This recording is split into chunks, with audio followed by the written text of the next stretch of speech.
What is the creepiest glitch in the Matrix you've experienced? Story 1. Not creepy, but so vivid and distinct that I still think about it, years later.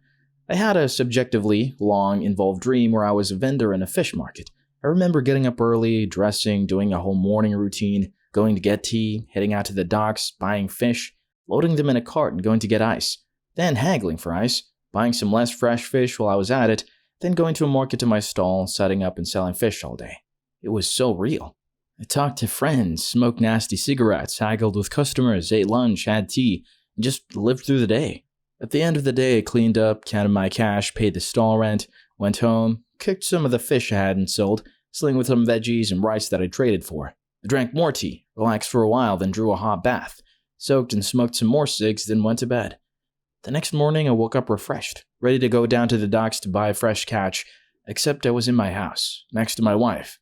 Truck parked outside and it was Saturday. No work. My wife and I were getting geared up to go skiing in Oregon, and the car was already packed. The weird thing was, in the dream I was single, and a smoker. I'm not. And the whole long dream had been in fluent Chinese, the effortless kind of fluency that only comes from a lifetime of speaking it. Oh, and I had been Chinese. I'm a big, hairy white dude, somewhat fluent in Spanish, and I know a little bit of Russian, but I've never. It was just weird. I've never worked in a fish market. I wonder who I was. I wonder what that was. Meanwhile, in China, a Chinese fish vendor woke up after having a dream about him being a big, hairy white dude with a wife in a truck. Story 2. 10 years ago, I was returning from a road trip with 2 friends. I received a phone call from my parents asking when we would be arriving, and I explained that we were about 25 minutes away. About a minute later, we came around a bend. It was full moon, and we could see the reflection from a lake below us, and other than that, the road was completely empty. Suddenly, everything went completely dark in the car. No lights from the dash or gauges or headlights in the road. The music also stopped and restarted at the beginning of the CD we were listening to. There was now a vehicle pulled over by the police about 1/4 of a mile in front of us that hadn't been there a split second before. I assumed I had dozed off for just a second as it was late. I thought it was still quite peculiar though. After about a minute, the driver of the car tuned the music all the way down and said, "Did that just happen to anyone else?" The other passenger in the back seat sat forward abruptly and exclaimed, "I thought I just fell asleep." We then realized that the clock in the car was reading an hour later than it just had a minute before.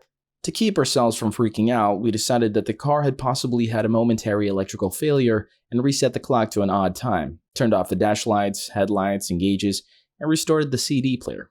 But when we arrived home 25 minutes later, we were 1 hour late. I am missing an hour of my life, and to this day have no idea how it happened.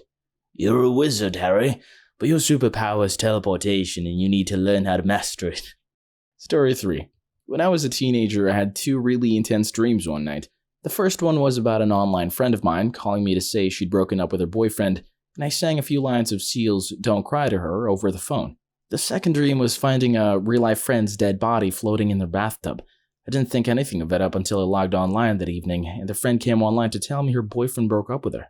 I immediately asked if I could call her, and she said no. I remember thinking that it meant something like I could change it. Not long after, my phone rang, and it was a real-life friend from the dream calling me. I was completely freaked at this point, but talked to her normally. She was just talking about school and shit, up until I realized I heard a splash in the background. I asked her, "Are you in the tub?" And when she said yes, I felt like my heart had stopped. I asked her, "What did you do?" She didn't answer me right away, and then after a very long pause, she told me she'd taken an entire bottle of pills and chased it with mushrooms and vodka. She'd gotten scared waiting for it to hit her, so she called me so she'd hear someone's voice. I hung up and called 911. By the time they got there, she was unconscious but alive. Today, she's a mom to a beautiful little girl, and she's okay. Story 4. I have a sleep tracking app on my phone that has a setting for lucid dreaming. It will start saying, "You are dreaming," repeatedly in a woman's voice with a bit of an echo. I was at work one day when I started hearing the voice randomly every few minutes or so. I checked my phone, and as soon as the screen turned, I woke up in my bed as the sun was rising. A bit freaked out, I went to take a shower. Then on my way to work, I started to hear the voice again through the radio. When I turned my car off, a bit freaked out again, I once more woke up in my bed as the sun was rising. This happened about 3 or 4 more times, all at different times of the day. I didn't trust reality for about a week after that, and still refused to use that particular setting of the app. You should start using a reality check. Mine is to pinch my nose and attempt to breathe through it. If I can't breathe, it's reality. If I can breathe, it's a dream. The downside to this one is that it looks silly. so my subconscious likes to stick me in situations where I'd be embarrassed to do it. Others that I've heard of: check a clock, look away and check again. If it's a dream, the time will change. Attempt to read something. You'll find it between difficult and impossible. Flip a light switch. Light switches tend not to work in dreams. It's like the brain has difficulty re-rendering the scene with a lighting change. Edit. To aggregate the replies I've received, the effectiveness of the clock, reading, and light switch tricks seem to vary greatly from person to person. A lot of people have suggested attempting to put the finger of one hand through the palm of the other. In the dream, it should pass through. A lot of people have suggested attempting to count and recount your fingers. You should come up with an incorrect number. Others have suggested looking into a mirror. You should appear distorted. Edit 2. The new consensus from replies I'm getting is that looking in a mirror in a dream is a bad idea. Apparently you see some terrifying stuff, especially if the reflection has something to say to you. Story 5. Oh boy, you guys would love where I work. Weird things happen here all the time, but I'll just talk about one of the creepiest moments I've experienced here. I work as a security and nighttime attendant at an apartment building. It's 24 stories and one of the oldest buildings in the city. One night I'm sitting here when the phone rings at about 3 a.m., and I answer, "Hello, this is Draven at the front desk. How can I help you?" The voice on the other end sounded female, but was totally garbled, and the only bit I could make out was 23rd floor. I tried to tell the person I couldn't understand them and asked what apartment they were in, but again, garbled response and 23rd floor. After the third time of trying to understand them in the same response, I said I couldn't understand them and I'd come up and to meet me in the hallway.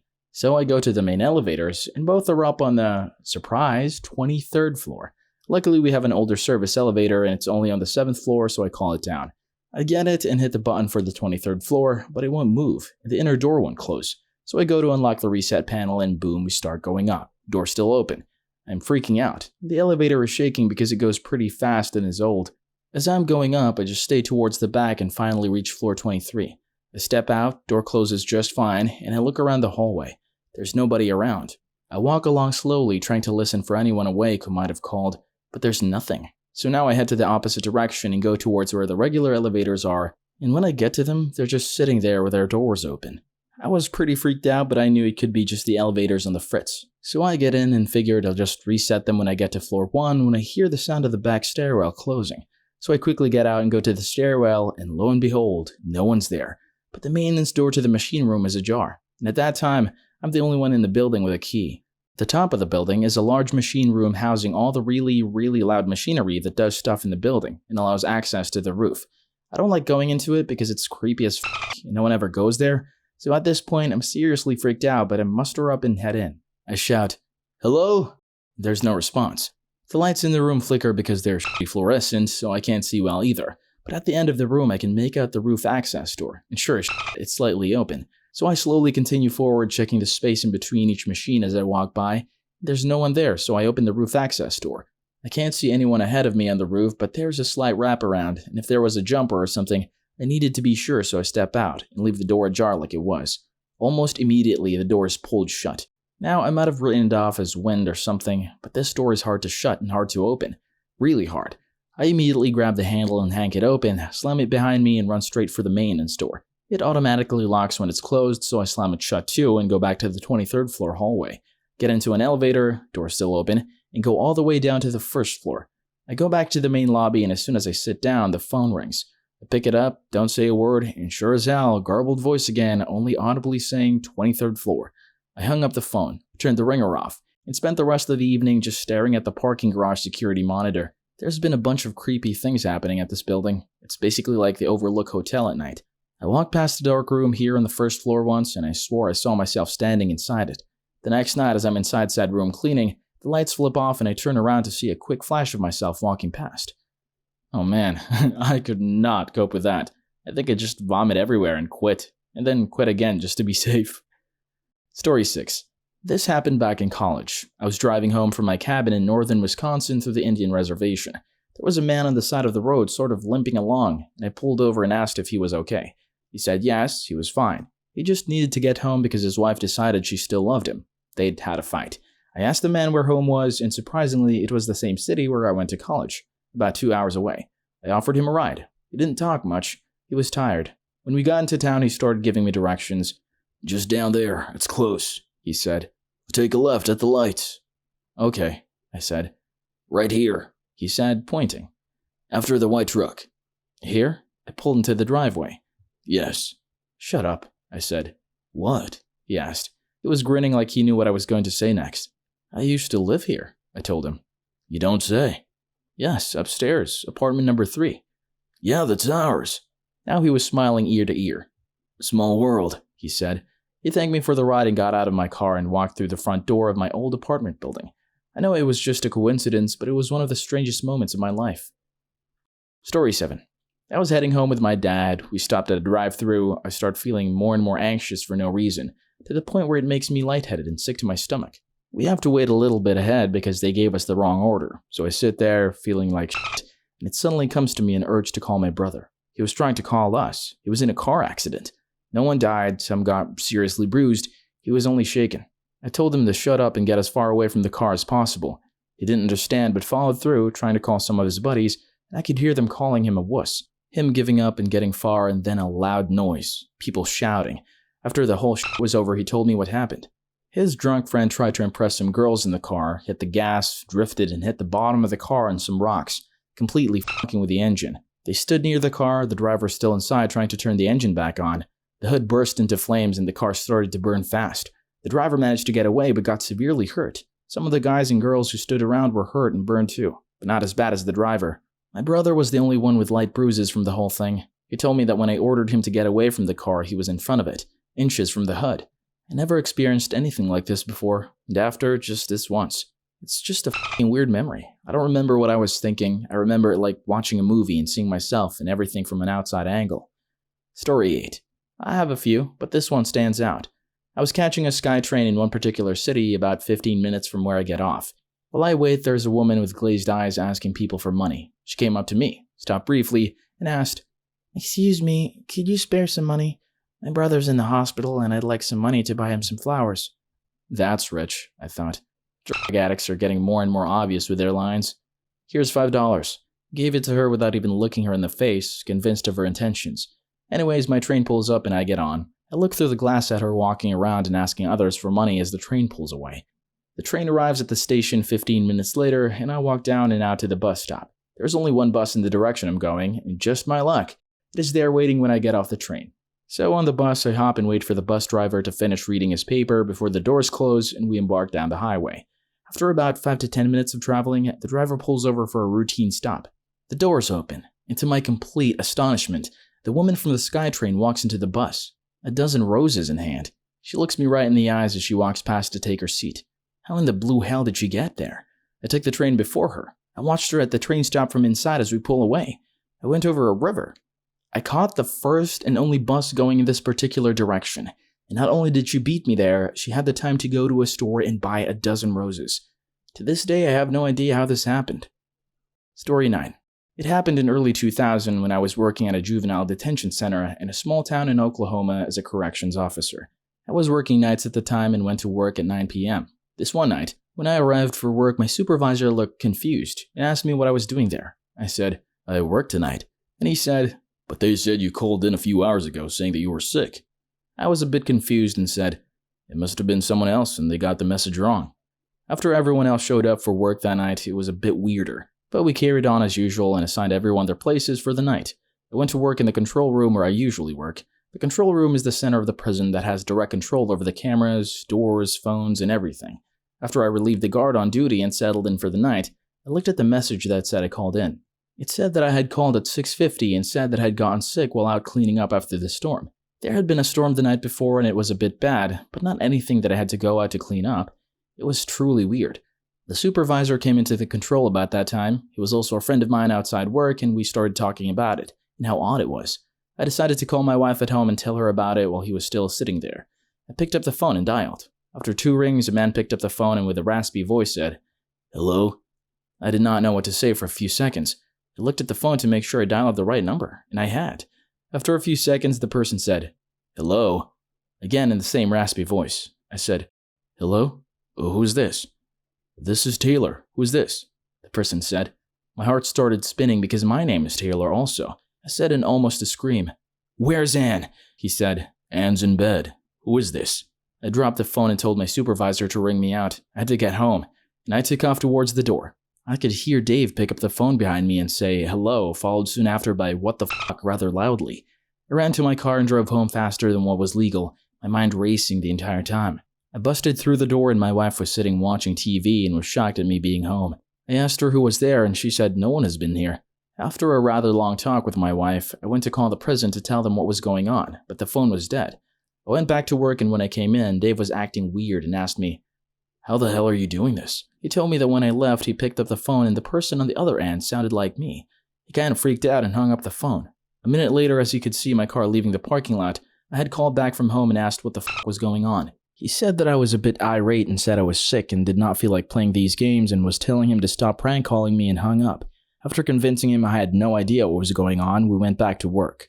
Later, I found out that the phone line for my area had been knocked down the night before by the storm. This is absolutely the strangest thing that has ever happened to me. Well, this means that a tailor in some alternate universe got through you and then got fired for not calling in sick. Poor alternate reality Taylor. Story 10. This happened when I was 11. I still remember it like it was yesterday. My grandfather was getting old and had been in and out of the hospital a few times that year. At that moment, he had been in the hospital for probably 2 days. We had gone into the hospital to visit him where I gave him a big hug and told him I loved him and would see him tomorrow. That night, I went to bed and had the most beautiful dream. My grandpa came into my room and sat in the rocking chair in the corner.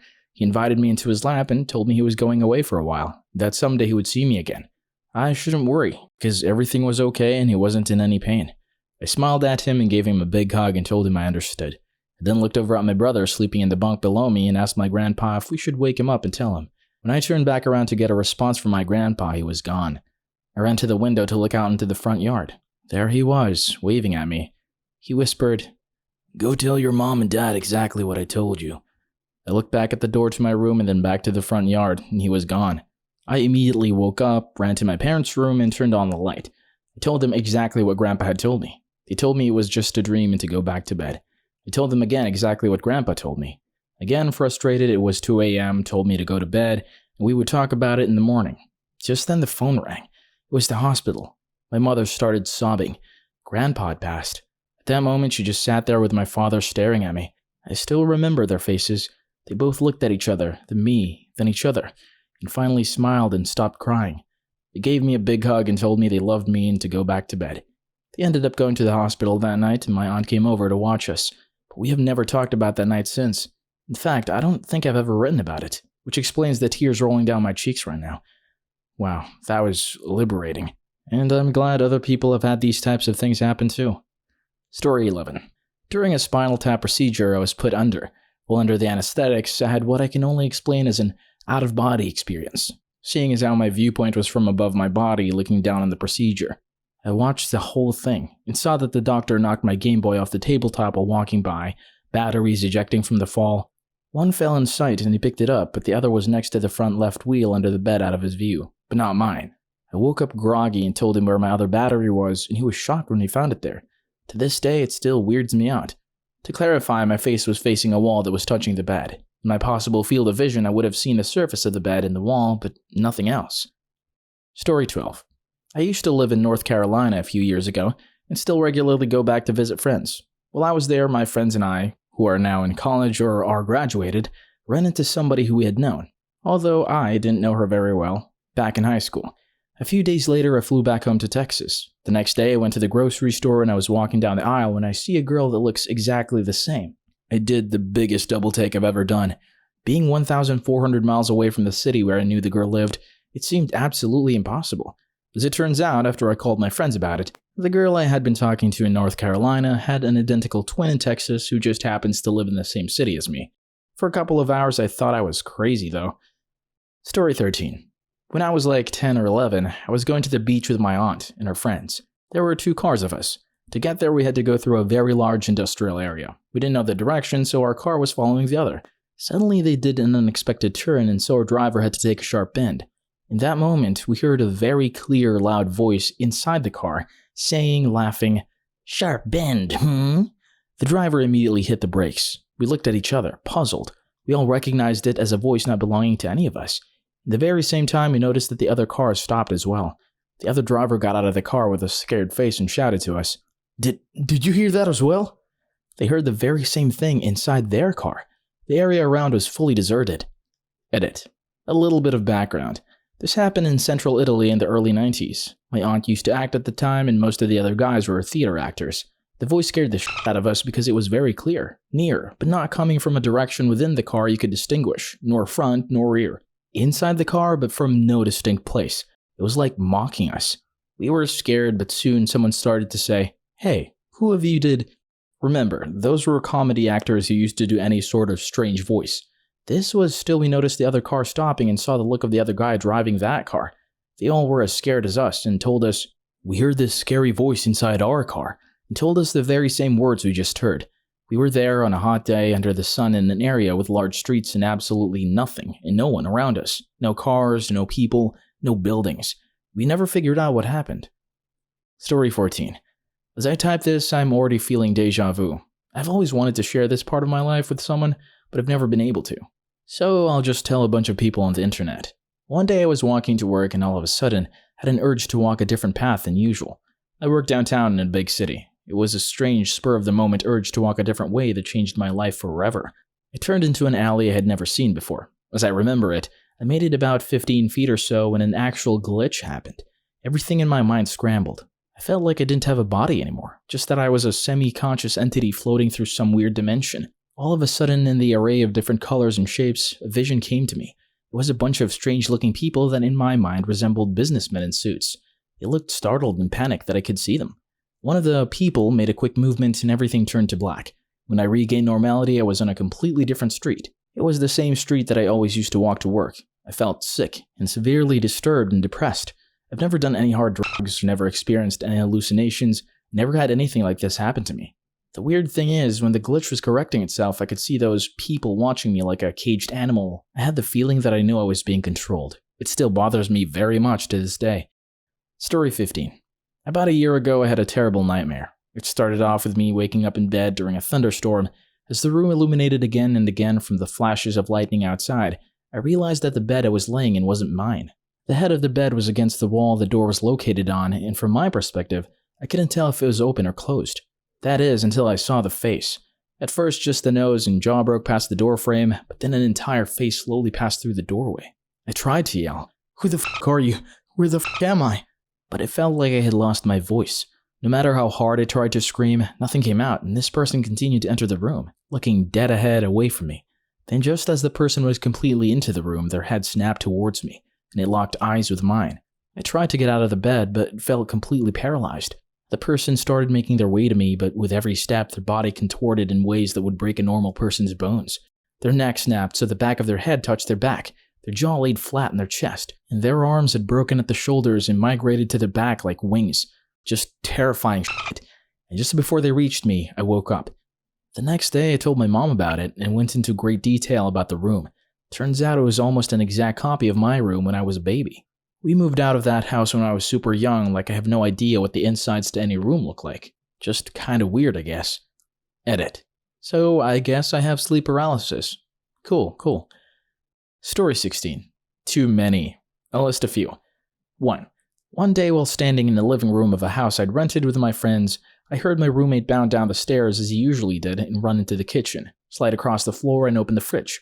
Being young then too, I turned around to face the open kitchen to tell him to quit running like a little kid in the house and was looking at an empty kitchen. A second later, he bounded down the stairs, ran into the kitchen, slid across the floor and opened the fridge.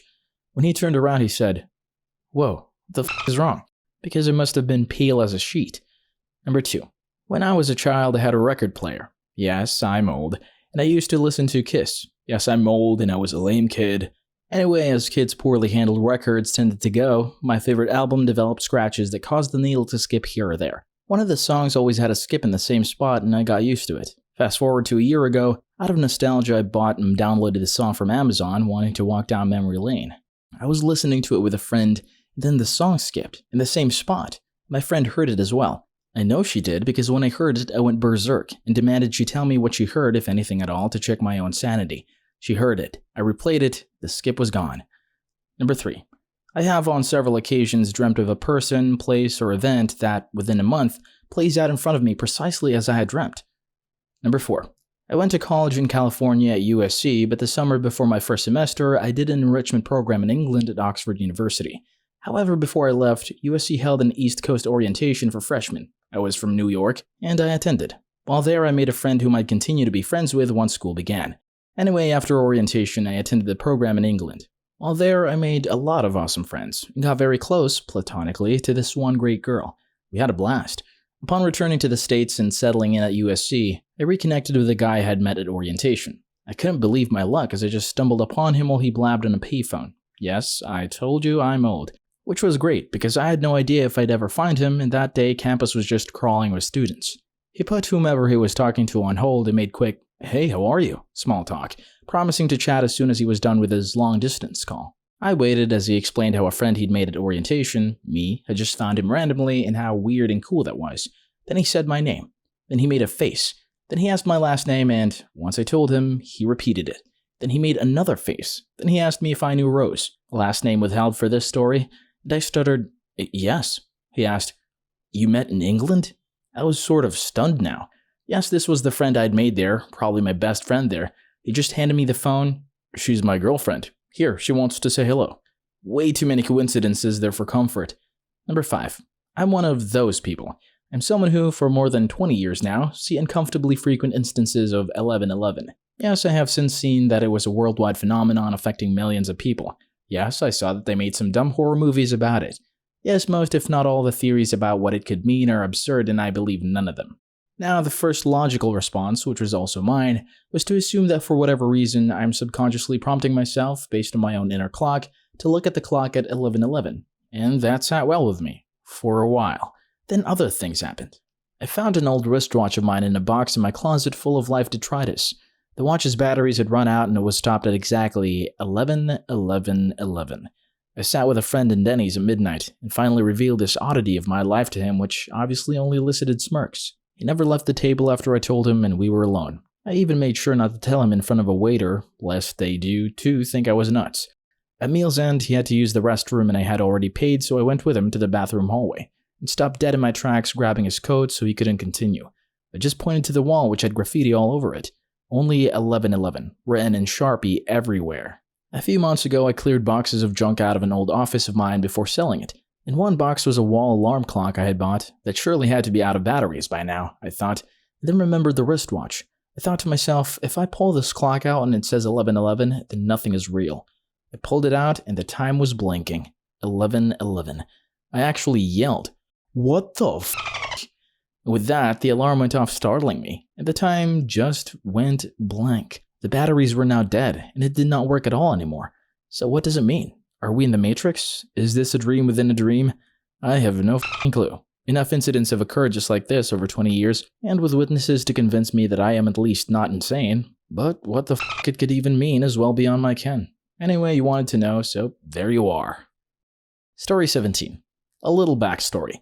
I was a total idealist back in high school, so when choosing a college, I chose to go somewhere that none of my friends were attending so that I could strike out on my own in a finding myself sort of way. Well, I ended up making a few really close friends during my first semester. I mean, these guys became like family to me in a matter of months. One day during winter break, one of those guys, my buddy Kimbo, had gone back home to visit friends and family, and on his return trip to our college, he hit a bad patch of ice, got into a car accident, and was killed.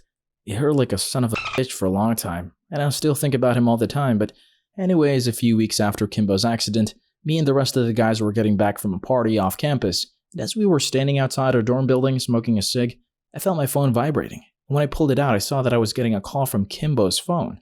Dumbfounded, I showed my friends the phone quickly and then answered. When I picked it up, it went directly to his voicemail, which played the same message it always had. It never happened again and we never really talked about it, but for me, it was one of those someone's looking after me moments. I hadn't been doing very well after his death, but seeing his name show up on my cell phone screen one final time made me feel a whole lot better for a time and really helped me get out of the slump I was in. I have no idea how his phone could have possibly called me, and I doubt I ever will, but this was one glitch in the Matrix that I'll forever be thankful for. Rest in peace, Kim, but feel free to call again. Story 18. Setting. Acid trip when I was 25 or so at this really cool music festival called Rustler's Valley in the mountains in the east of South Africa. So at the time I was taking a fair amount of acid, really enjoying what it did to my mind, but not really enjoying the actual trips at all. Mentally, they were really hard work. I eventually figured out acid was not very good for me, personally. Anyway, early that night, going up, I was sitting somewhere with someone on the ground next to one of the stages. At some point, I became aware of someone standing in front of me, looking at me. For some reason, it gave me the most extreme chills, and I couldn't look directly at this person at all. I wanted to get up and leave, but somehow that just felt like a completely wrong thing to do.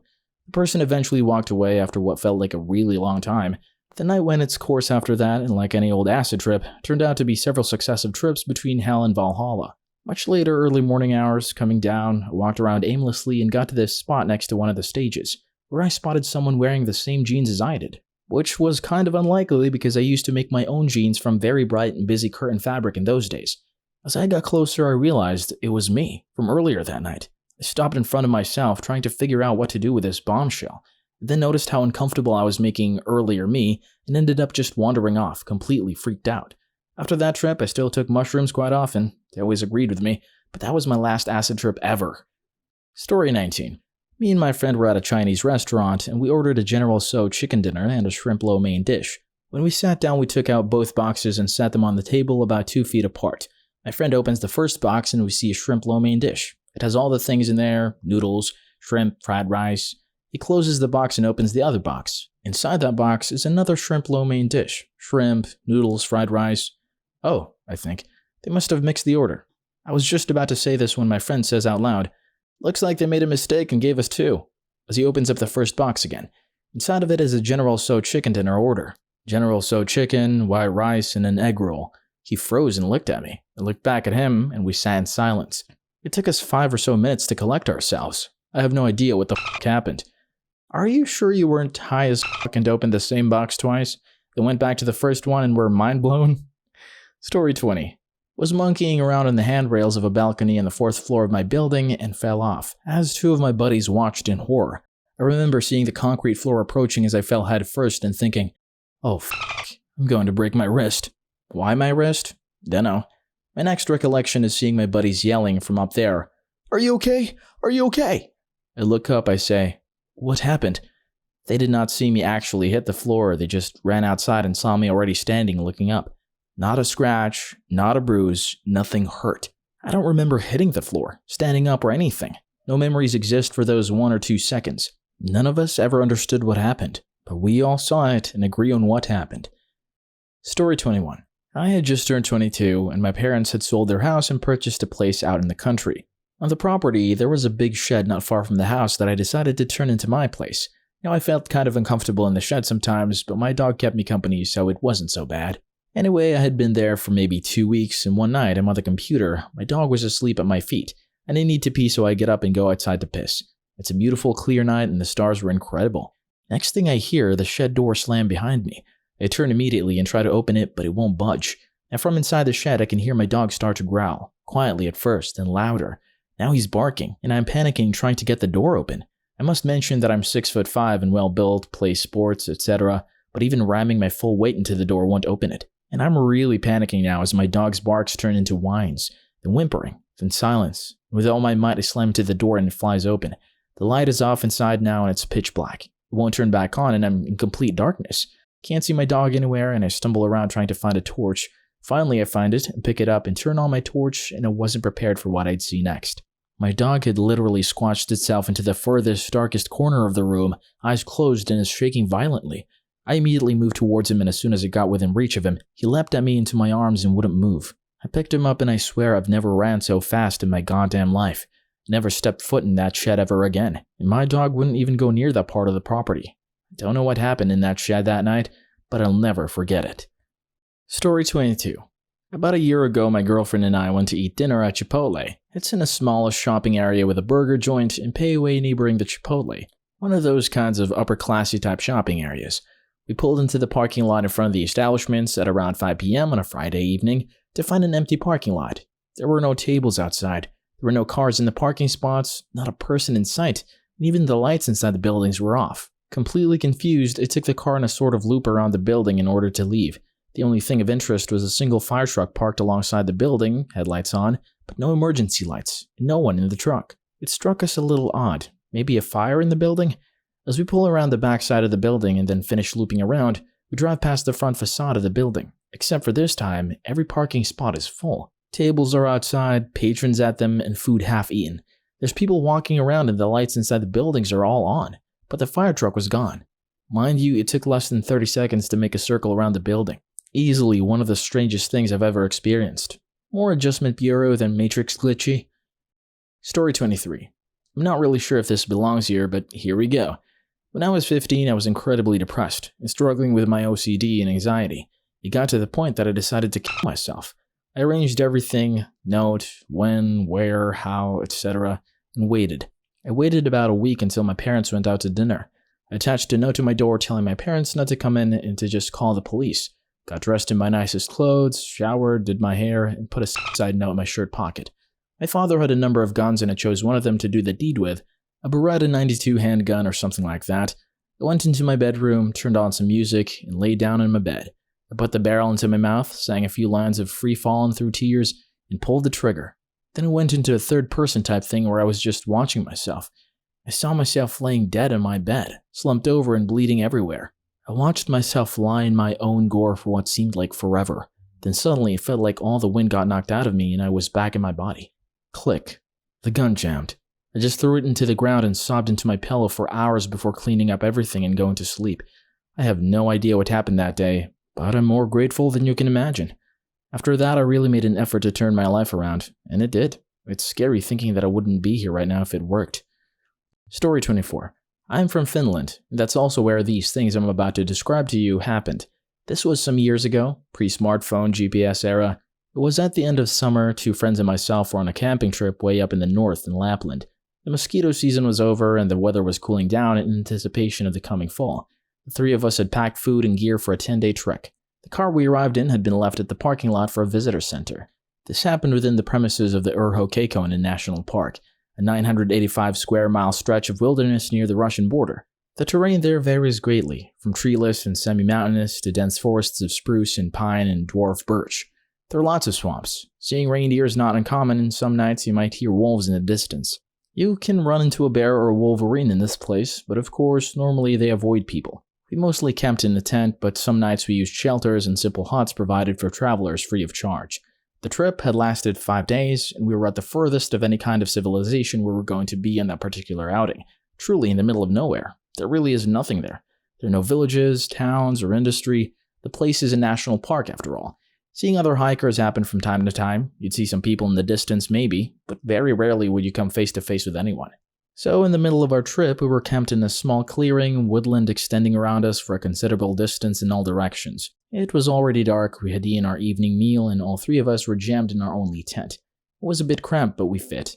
We took turns carrying it during the hikes. We were just exchanging some jokes and crude humor in the dark, like guys in their 20s do, about to go to sleep in our sleeping bags. When we quieted down, we began to hear it. Talking. The sound of machinery. Given our location, this was profoundly weird.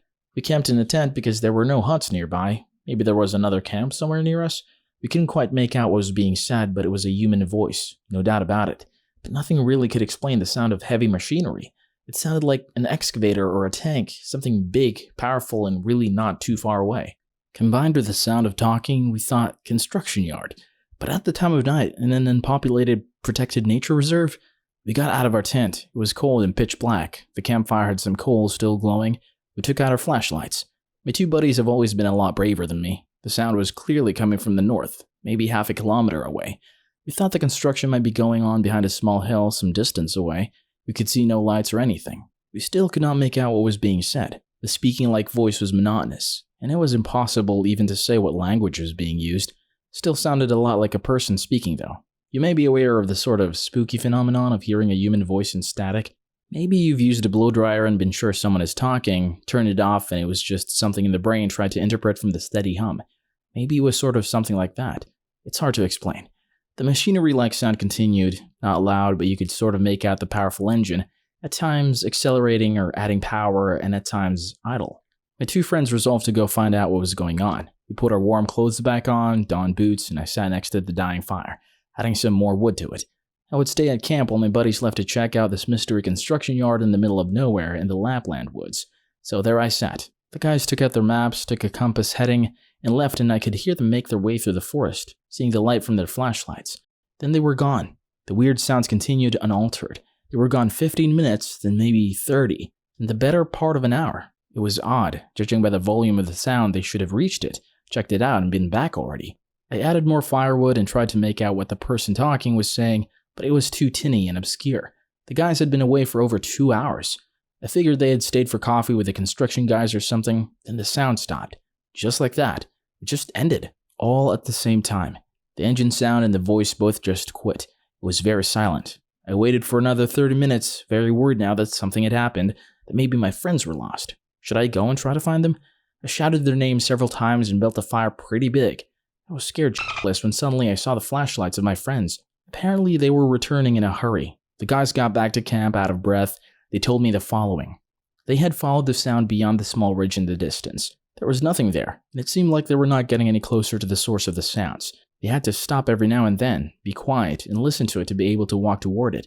They walked and stopped like this for some time, then realized they were not getting any closer. The sounds did not change in volume at all. They decided to go just a bit further several times when suddenly the sound just stopped, like someone pressed a button on a recording. They realized they had been going on for a long time. They were in the middle of the dark woods, alone. They reversed the heading and started back at a brisk pace. Eventually, they saw my big-ass fire from the top of a hill and found their way back. The weird thing is, we seemed to think the sound stopped at different times. They had been gone for 2.5 hours in total. They said the sound stopped at around 1 hour 15 minutes mark after they left. Then they started to head back immediately. The return trip taking a bit longer even though they kept a good pace, they apparently wandered around for a bit. For me, the sound stopped at the 2-hour mark, just 30 minutes before they returned. We did not sleep that night. Nothing more happened in that trip, and we never found out what the weird construction yard-like sound was about. When we returned to the park's visitor center some 5 days later, we asked around, but no one knew of any ongoing construction taking place in the whole national park area. Been bugging me ever since. Story 25. One morning when I was 15, my dad looked tired and stressed. I asked him what was up. He said he had an awfully realistic dream of me killing myself. Said in the dream he came into my room to find me hanging from my neck in the closet. It bothered him so bad that he actually came and checked on me while I was asleep. Not too big of a deal, but not cool as I thought. 20 minutes later, my sis comes into the room, fresh from waking up. She looks at me and first thing she said was, "Damn, Brace, I had a weird dream. I came into your room and you had shot yourself in the head. It was messed up." I told her that Dad had a dream about me killing myself last night too, and had him explain it to her. We just kinda sat there in an unnerving silence. I've never been suicidal, but that freaked the whole fam out. Story 26. In 2003, my best friend had gone missing and ended up being murdered. It was a huge news story and tore me up inside. Back when it had occurred, there were some issues going on in his personal life. I was living a couple of hours away. Anyway, my birthday was on June 15th, which was on a Sunday. I was hanging at my friend's house the morning of Saturday the 14th, from which I distinctly remember having a bad signal on my cell. Always. I was hanging out at the time and we were in front of my friend's house. I called my other friend, the one who was killed, that morning asking him what he was doing and that my birthday was the next day, and that night we had planned to go to a rap concert. He said he wanted to come down but there was some trouble and he wasn't alone. He mentioned he was with his roommate and I told him they could both come down. Without giving too much detail, he mentioned he was in fear of his life and I told him to come lay low at my house and Monday we would drive back and go to the police. My friend whose house I was at also had chimed in, remembering me having the conversation in full. My friend on the other end of the phone line said he would drive down and stay over. He never showed up. I called him on my birthday infuriated that he never showed up. He never answered the phone. I didn't think much of it at the time. I was very drunk, but something didn't seem right. I got a call Monday morning from his long-distance girlfriend saying he hadn't spoken to him since Tuesday. I told her to calm down and that I had spoken to him. Well, I got a call from his parents as well, begging me to check on his dorm room at the local university. I drove down with a friend I was getting stoned with on Saturday and we got let into his place. He had 2 baby bullies who looked starved when we walked in. There was dog shit everywhere. We checked the apartment and it was a mess. I went into his bedroom and there was a suitcase on the bed, half packed with folded clothes in the bag and on the bed very neatly. This was how my friend was with his clothing. It was a 2-3 night bag. Something was wrong. Fast forward, he was missing for a month, and then with some pushing, his body was found. I won't go into detail about that portion. I will say this, however. The FBI ended up telling me he was dead 2 to 3 days before the day I spoke with him. Furthermore, there was no cell phone record of the call, or so I was told. I can't say how accurate the body decomp time of death was due to the body being in a field during the summer in a southern high heat state. The FBI was positive of what they told me though. To this day, I know I spoke to my friend who died. My other friend who I am still friends with can vouch for this. Apparently they say it isn't so. but this is definitely something that will sit with me for the rest of my life in addition to the event itself. Story 27. When I was in first grade or so, I had this crazy dream that my best friend was actually there with me having a sleepover. I woke up, saw him in the air mattress, and he sat up and started to float. He goes, "Look, I think I can fly." And I said, "Oh my gosh, you can. Maybe I can too." And I could. So we flew around my bedroom together, and he pulled a book off my bookshelf using telekinesis, and we read it. That's all I could remember. The next day, I go to school and tell my friend about my dream. I explained that he was over for a slumber party, he woke up in the middle of the night, started to float, etc., and his face gets panicked. He stops me and says, "I think I had that exact dream." I said, "Seriously?" And he says, "Yeah, you could fly too, and we flew around your room together, and I could move things with my mind, and I moved a book off your bookshelf." Story 28. Hope this counts. I've stopped telling people this story as no one ever believed me. I'll never forget it. It's been driving me crazy for 30 years. I'm sorry for the length of this. When I was a kid in England, in primary school around 1987-ish, a new kid joined the school on a temporary basis for a term. He had an American accent and was ginger. His name was Lee. Before he left us, he brought into school what today would look sort of like a tablet computer, but this was very thin with brown tan glass. He had cartoons on it. He totally loved cartoons and movies. I swear this happened. I didn't dream it.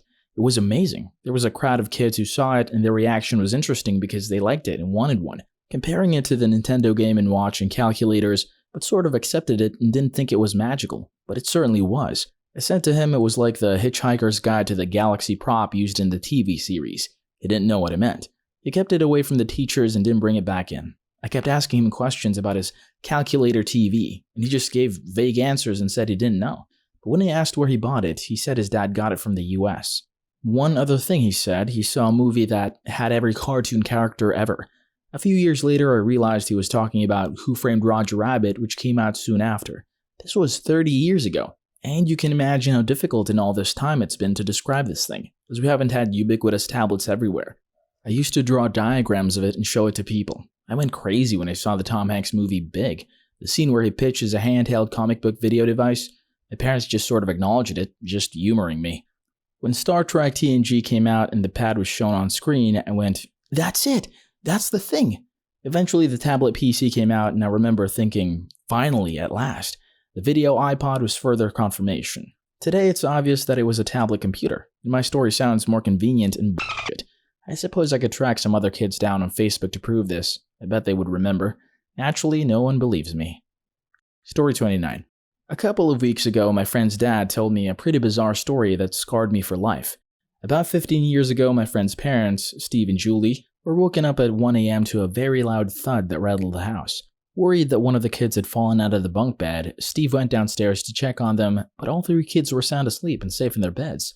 Julie told Steve to check on the house in case of intruders, so Steve checked the doors and windows before going outside to take a look.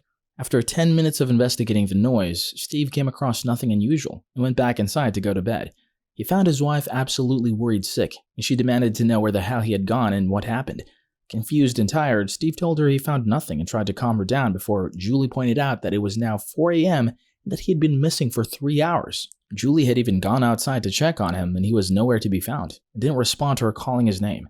Unable to figure out what happened, they returned to bed and slept until Steve had to get up for work in a few hours. Steve owns a painting business, and a couple of hours after working on a house, he noticed his eyes started to feel itchy. Then his eyes started to burn. Then after a couple of hours, his eyes burned so badly that he was holding his eyelids open as to not blink, because it felt like his lids were sandpaper against his eyes.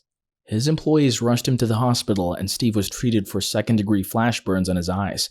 He was told his burns were equivalent to staring at a welder's torch without eye protection for an extended period of time. His eyes were treated, and he was lucky to have his vision fully restored. He's one of the most stand-up guys I know, and the way he told the story gave me the f***ing creeps. Dead serious and no explanation for what happened. His wife was there too, and she was visibly upset when he was telling me that story. Story 30. I was 19 and had a weird dream that stood out. My brother and I were walking to a Subway restaurant near where I live, and my head hurt, and my ear was burning. As I entered, I reached into my pocket and withdrew the cross my father gave me, which I wear every day around my neck. Then I woke up. The dream was short and made no sense. A few months later, I get into a fight with a guy in our neighborhood. My brother was there with me. Walking away from the scene, we decided to duck into the nearby subway so I can get cleaned up. When I realized the chain I wear my cross on is broken, dangling on either side of my neck. The guy I was fighting had broken it during the fight. The cross is missing. We 180 and go back to the scene and search and find nothing. Back to subway. By now a headache had started to set in. And during the fight, the guy grabbed my ear and it was burning. As I stepped into the subway, I remember that dream. And I realized that I was experiencing it in the moment now. That this was the moment I reached into my pocket, and there it was, my cross, in the middle of my palm. I have no idea how it got there. It could have fallen in. In fact, it would have made more sense to have been anywhere else. But there it was. Story 31. I was in my living room looking out the window at the street, and I see a neighbor from a few doors down going down the street on her scooter. She's morbidly obese. My living room has 2 sets of windows, separated by a bit of wall, so if someone walks by, there's a slight gap when you see them. So I was sitting there, she scoots by the first window, there's a beat, and she never appears out the other side. I continue watching both the windows to see if she comes out or turns around, and there's nothing. I get up and go to the window to see the entire street, and she's completely gone. There were no other places to go as she was on the sidewalk and couldn't scoot across the grass, and she couldn't go into the street because she would tip over the curb. Her 2 directions were left further up the street or right back where she came. She disappeared and was going neither. I even went outside to see if there was somewhere else I missed that she could have gone. Nothing. She went past my window and was promptly deleted from existence. Sounds to me like she disappeared into fat air. Ah.